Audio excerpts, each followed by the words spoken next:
Banyak mahasiswa punya potensi besar, namun seringkali belum tahu bagaimana cara menunjukkan dirinya dengan tepat. Padahal personal branding bisa jadi kunci untuk membuka peluang karir yang lebih luas. Nah, mari kita bahas di episode 11, Branding Diri, Buka Peluang, Tips dan Trik Membangun Personal Branding di Dunia Kerja, hanya di Podcast Dating.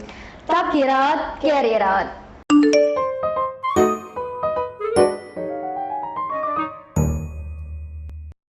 Hai Sobat TI, kembali lagi di Podcast Dating bersama aku Rahma dan aku Fijal.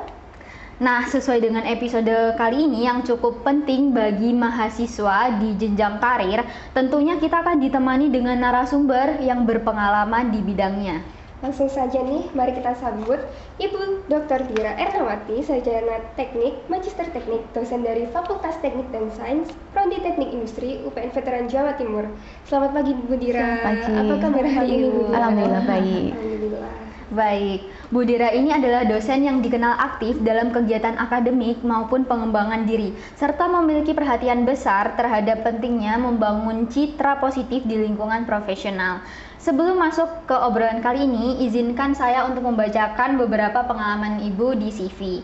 Jadi Bu Dira ini dalam pengalaman pengabdian masyarakat pernah mengikuti berpartisipasi di peningkatan nilai produk olahan belimbing, selai belimbing sebagai produk unggulan dan strategi pemasaran digital di Kelurahan Karas Surabaya pada tahun 2022. Pada penulisan jurnal, Bu Dira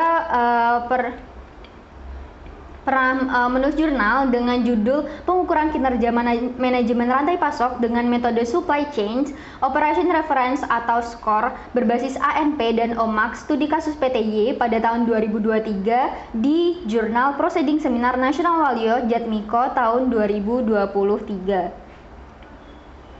Bu Dira ini juga pernah mengikuti seminar internasional IJCST tahun 2024 dengan judul artikel ilmiah Analysis of Inventory Control of Label Sticker Raw Materials Using the Continuous Review and Periodic Review Method pada tahun 2024. Bu Dira ini juga menjadi auditor mutu akademik internal di UPN Veteran Jawa Timur pada tahun 2018 sampai sekarang, menjadi auditor ISO internal di UPN Veteran Jawa Timur dari 2019 sampai sekarang, menjadi asesor BKD nasional di UPN Veteran Jawa Timur dari 2022 sampai sekarang, asesor sertifikasi kompetensi dari 2018 sampai sekarang, menjadi reviewer jurnal Juminten di Prodi Teknik Industri dari 2019 sampai sekarang, dan menjadi koordinator program studi di Prodi Fisika dari 2022 sampai sekarang.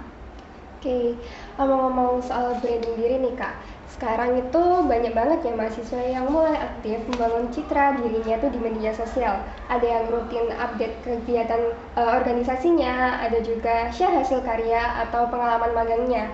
Tapi di sisi lain masih banyak banget yang bingung sebenarnya personal branding itu apa sih? Nah, banyak orang yang masih mengira personal branding itu cuma promosi diri atau tampil di sosial media. Nah, menurut Bu Dira sendiri nih, bagaimana sebenarnya definisi personal branding dalam konteks dunia kerja dan kenapa penting bagi mahasiswa itu untuk memulai membangunnya itu sejak dari sekarang? Oke, baik. Personal branding itu bukan istilah yang baru ya. Jadi kita sudah kenal lama sekali sejak mulai ada media sosial bahkan. Jadi personal branding kalau saya istilahkan dengan kalimat yang mudah adalah cara seseorang untuk dia memperkenalkan dirinya dan keunikan yang dia miliki di dunia nyata maupun di media sosial. Seperti itu. Jadi ketika seseorang itu sadar tentang pentingnya personal branding, maka dia akan bisa memiliki ciri khas dibanding dari yang lain. Seperti itu sih. Untuk mulai membangunnya sejak mahasiswa itu seberapa penting sih Bu?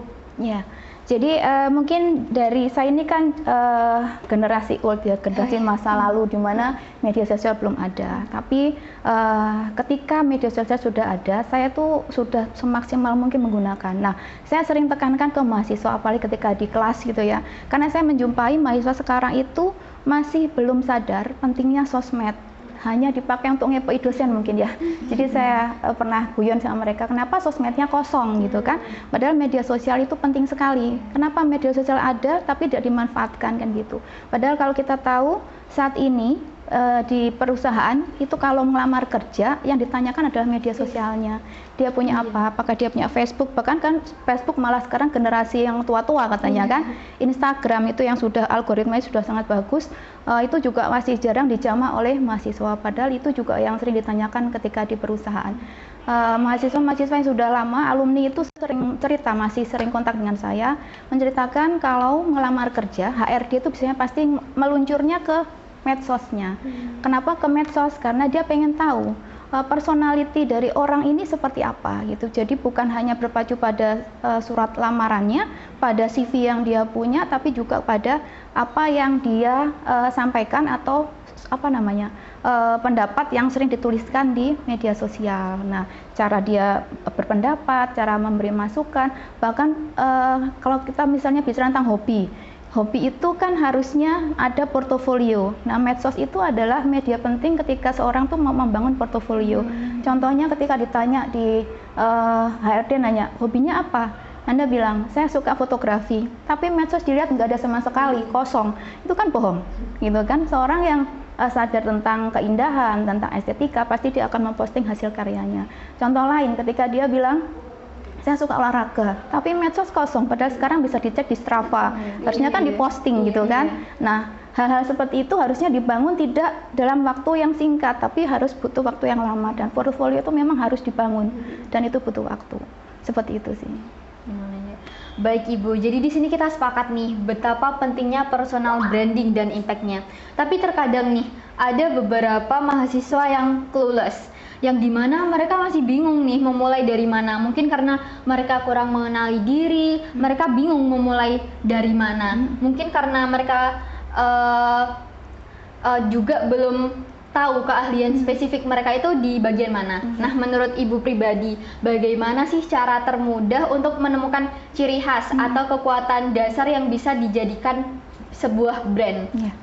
Baik, mungkin kita belajarnya dari orang-orang yang sudah paham tentang bagaimana personal branding dibuat gitu ya.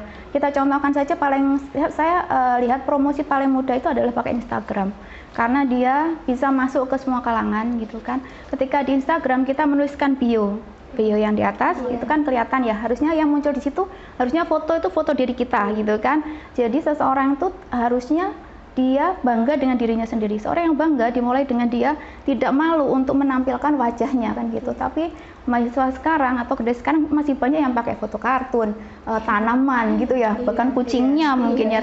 Harusnya itu dipasang fotonya sendiri. Itu baru tentang profil. Kemudian masuk di dalamnya. Nah, paling mudah adalah Anda bisa menggali, saya ini pengen dikenal orang sebagai apa gitu kan. Kalau misalnya pengen dilihat sebagai orang yang aktif berorganisasi, berarti postingannya ya sudah kegiatan organisasi yang diikutin, diposting aja. Nah, yang saya lihat dari mahasiswa saat ini itu masih takut dengan pendapat orang. Nah, beda dengan saya yang padang kucing aja lewat saya foto, ada lucu, ya itu saya posting gitu kan, karena saya merasa media sosial itu milik saya ingin orang juga merasakan apa yang saya lihat kan gitu. Nah, mungkin yang harus dilakukan pertama kali adalah menghilangkan dulu rasa takut dengan pendapat orang, malu. Nah, itu. Jadi terus kemudian dikenalin dulu. Paling gampang di sosmed itu adalah memposting apa yang menjadi keseharian. Sebenarnya sosmed itu kan dibuat untuk membuat orang itu yang tidak kenal dengan kita akhirnya kenal kan gitu. Iya. Nah, kalau kita sudah memposting keseharian, orang akan melihat, oh anak ini benar-benar ada, oh ini masih hidup nih. Nah, ini kan gitu ya. Jadi orang mengenal itu dengan percaya sih. Misal nih, contohnya saya itu semua media sosial saya manfaatkan. Dulu saya pernah ikut MLM Oriflame, itu sampai per bulan dapat sampai 10-12 juta. Itu dengan memanfaatkan Facebook. Jadi saya gali gimana caranya sebelum saya jadi korporat di teknik industri itu kan. Itu. Jadi tidak orang yang jadi anggota saya member itu bukan dari orang dekat, tapi orang yang jauh. Karena apa? Mereka melihat dari keseharian saya, postingan saya. Yang kedua di Instagram, saya juga memanfaatkan saya posting semua kegiatan di kampus. Akhirnya orang kan mengenal, oh Ibu dari dosen nih, dosen beneran nih, karena ada aktivitas rapat apapun yang mungkin orang melihat itu receh gitu ya, tapi saya lihat itu penting sebagai portofolio saya dan sebagai pengingat kan memori ya. Dia mengingat, oh tanggal kapan sih rapatnya, oh kemarin tanggal, nah itu penting juga. Nah mahasiswa juga bisa memulai dengan apa yang dia lakukan, diposting aja kegiatan apapun, jangan diposting sekarang 3 hari lagi udah hilang gitu kan, akhirnya kosong lagi gitu kan. Yang ini sering seperti itu sih, dan itu sering saya sampaikan ke mahasiswa yang kadang-kadang konsultasi dengan saya tanya kenapa sosmednya kosong gitu. Iya Bu, malu katanya, nanti takut dicie-cie sama temen gitu. Nah itu yang mungkin dihilangkan sih gitu. Oke. Mungkin Kak Rama sendiri ya, ingat nggak nih waktu kita ospek, kita tuh ditugaskan membuat platform yang namanya LinkedIn. Ingat banget Kak Fijal, apalagi kita kemarin juga disuruh untuk membuat tugas CV juga. Nah dari pengalaman aku sendiri nih Kak ya, sejujurnya setelah aku mendapatkan tugas tersebut membuat LinkedIn itu, aku tuh merasa kita itu udah curi start duluan karena dari saya itu belum punya banyak pengalaman Bu di waktu mahasiswa baru itu. Nah tapi di balik itu aku tuh masih bingung bagaimana memanfaatkan banyak pengalaman, memanfaatkan LinkedIn ini biar nggak cuma menjadi pajangan aja, tapi bisa dibuat buat marketing diri kita sendiri Bu.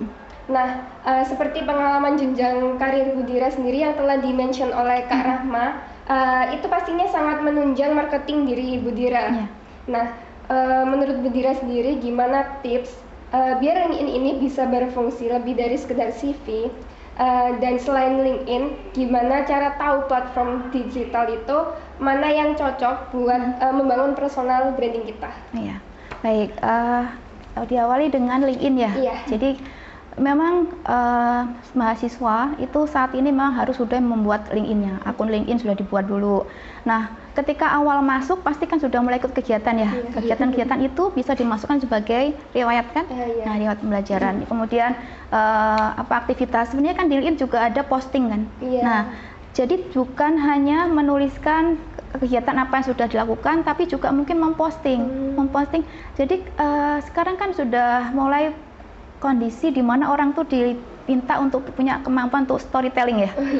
Storytelling itu penting sekali menurut saya. Jadi harusnya kalau LinkedIn-nya supaya nggak mampet ya, cuma ada postingan, mending dibuat sebagai storytelling, menceritakan kegiatan apa yang sudah dilakukan, aktivitas jalan atau apa. Nah itu membuat orang juga akhirnya algoritma. Kalau kita bicara sosial media itu pasti ada algoritma. Ketika kita sering memposting, dia pasti akan naik di atas. Itu sih. Nah, jadi kalau LinkedIn itu sudah dibuat, pasti nantinya ketika kita ikut kegiatan apapun kan semakin portofolio makin terbentuk, itu sih. Jadi nanti ketika kita sudah mau lulus, itu kan kita sudah lihat tuh, nggak mungkin kan besok lulus nih satu semester baru bikin semester berikutnya. Nah, itu kan kelihatan sekali kalau orang nggak siap. Nah, beda dengan kalau Anda sudah menyiapkan dari awal, jadi kelihatan tuh postingnya kapan. Nah, kalau untuk membuat supaya LinkedIn-nya bagus ya tadi mungkin postingan atau mungkin merepost apa yang orang lain sampaikan pendapatnya, yang membuat Anda itu juga nanti membuat tulisan juga pendapat kalian itu apa di atasnya. Itu bagus sih. Kemarin saya lihat beberapa dari anak ITS ya. Nah, itu LinkedIn-nya ini cakep banget gitu loh. Jadi dari mulai profilnya dia pilih postingan profil yang menarik gitu ya. Kan pakai baju formal gitu kan, terus kemudian ditulis bio-nya apa yang menarik, kemudian kemampuan, pengalaman, itu sih. Ditambah repost atau mungkin pendapat kalian, itu pasti bagus gitu. Mungkin gimana cara tahu kita platform digital apa yang cocok buat kita itu membangun personal branding kita, Bu? Oke. Kalau saya balik tanya misalnya medsos yang menurut Anda atau platform menurut Anda itu pas di kalangan generasinya kalian apa? Mungkin kalau saat sekarang itu pasti yang hype itu TikTok ya Bu. TikTok, oke, TikTok. Kita bicara beberapa yang saya tahu ya. Tapi sebenarnya saya ikut semua sih. TikTok saya ada. TikTok itu saya juga manfaatkan.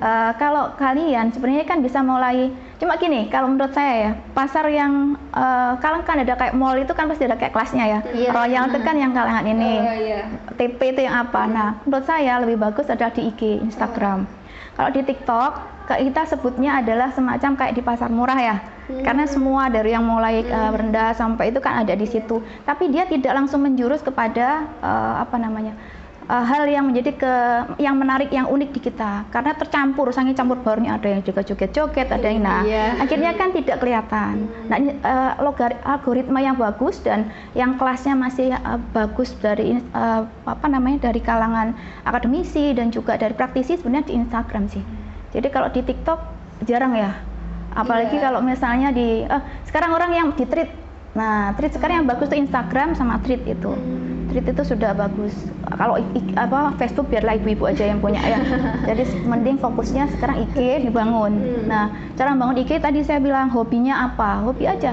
Misalnya suka lari, suka seperti saya tuh suka lari. Saya bangun tuh personal branding yang baru tuh suka lari. Jadi kalau di IG saya bisa dilihat, saya pasti nyebutnya lecturer gitu ya, dosen, terus runner, terus suka lari dan ibu-ibu kan gitu. Jadi terus bawahnya kita kasih tahu tuh orang kalau masuk ke IG kita itu bisa ngapain sih, bisa dapat info apa sih. Nah, itu di baris yang kedua ada kok pembelajaran seperti itu. Jadi kalau benar-benar ngikutin tuh nggak ada ruginya, dibangun dari awal gitu sih. Sangat penting ya Kak, ternyata kita memainkan platform di sekarang itu untuk membangun personal branding kita. Apalagi membangun personal branding itu kayak beda sama membangun candi dalam satu malam. Harus dicicil dari tahun awal, itu lebih baik daripada mau nyari kerja baru bangun personal branding, itu terlalu telat. Wah, obrolan di episode kali ini tuh menurut aku sangat insightful banget nih. Sampai nggak sadar bahwa kita udah di penghujung acara. Kita udah kupas tuntas tentang apa itu personal branding, cara memahami diri untuk menemukan ciri khas, branding diri, serta pemanfaatan platform digital seperti LinkedIn sebagai marketing dan branding. Sebelum kita menutup podcast ini, Bu, mungkin Bu Dira bisa memberikan closing statement dan saran untuk mahasiswa teknik industri dalam menjalani dunia perkuliahan. Oke. Kalau tentang perkuliahan, kembali lagi ya seperti yang saya sering sampaikan, apa yang sudah dimulai harus bisa diselesaikan, apa yang sudah diputuskan di awal harus bisa diselesaikan dengan baik kan, seperti itu. Ditunjang lagi harus mengikuti apa yang ada saat ini, teknologi apapun harus diikutin. AI jangan jadi orang yang anti AI gitu ya, karena itu memang orang sudah mulai banyak belajar dan kita pun juga harus berusaha untuk belajar, itu sih. Dan personal branding harus dibangun dari awal. Banyak orang hebat tapi tidak banyak orang yang masih diingat. Nah, personal branding ini membuat orang hebat itu akan tetap diingat, seperti itu. Keren sekali nih Kak. Baik, terima kasih banyak Bu Dira atas waktu yang telah diberikan. Semoga obrolan kali ini itu menambah manfaat kita dan menambah insight bagi kami dan juga mahasiswa teknik industri ke depannya. Sama-sama. Kami sebagai MC izin undur diri, sampai jumpa di episode berikutnya. Takirot, kirirot.